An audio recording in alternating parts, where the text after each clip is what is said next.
സല്ലല്ലാഹു അലൈഹി വസല്ലമ തങ്ങൾ പറയുകയാണ്, റമദാനിന്റെ 1 മുതൽ 30 രാവുകളും അല്ലാഹു സുബ്ഹാനഹു വ തആല ഒരു ദിവസം 3 പ്രാവശ്യം അവിടുന്ന് ചോദിക്കുകയാ. ആരാണ് എന്നോട് ചോദിക്കുന്നത്? നിങ്ങൾക്ക് എന്താണ് വേണ്ടത് ചോദിക്കുക, ഞാൻ തരാം. നിങ്ങൾ തൗബ ചെയ്യുന്നുണ്ടോ?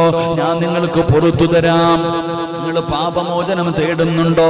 നിങ്ങൾക്ക് ഞാൻ പുറത്തു തരാം എന്ന് പറഞ്ഞുകൊണ്ട് ഓരോ ദിവസവും അല്ലാഹു സുബ്ഹാനഹു വ തആല 3 പ്രാവശ്യം തന്റെ അടിമകളോട് അവിടുന്ന് വിളിച്ചു പറയുമെന്ന് നബി മുഹമ്മദ് മുസ്തഫ സല്ലല്ലാഹു അലൈഹി വസല്ലമ തങ്ങൾ പറയുമ്പോ, പരിശുദ്ധമായ റമദാനിന്റെ പകല് നോമ്പ് പിടിച്ചുകൊണ്ട് ആദ്യമായിട്ട് പടച്ചവനെ കഴിഞ്ഞ റമദാൻ അവസാനം അവിടുന്ന് വിട പറഞ്ഞു പോയിട്ട് ആ റമദാൻ കടന്നു വന്നപ്പോ ഈ വല്ലാത്ത ചൂടിന്റെ സമയത്ത് നോമ്പ് പിടിച്ചിരിക്കുന്ന മുസ്ലിമേ, അല്ലാഹുവിന്റെ റസൂൽ അവിടുന്ന് പറയുകയാ, നാളെ പടച്ച റബ്ബിന്റെ പരലോകത്ത് പക്ഷികളെ പോലെ ചിറകുകളുമായി ഒരു വിഭാഗം ഇങ്ങനെ വരികയാണ്. പടച്ചവനെ, അതാ ആരും അറിയുന്നില്ല ഞാനും നിങ്ങളും ചെയ്യുന്ന നന്മകള് പരസ്യമാകാതെ രഹസ്യമായി ഒരുപാട് നന്മകൾ ചെയ്യുന്നവരെ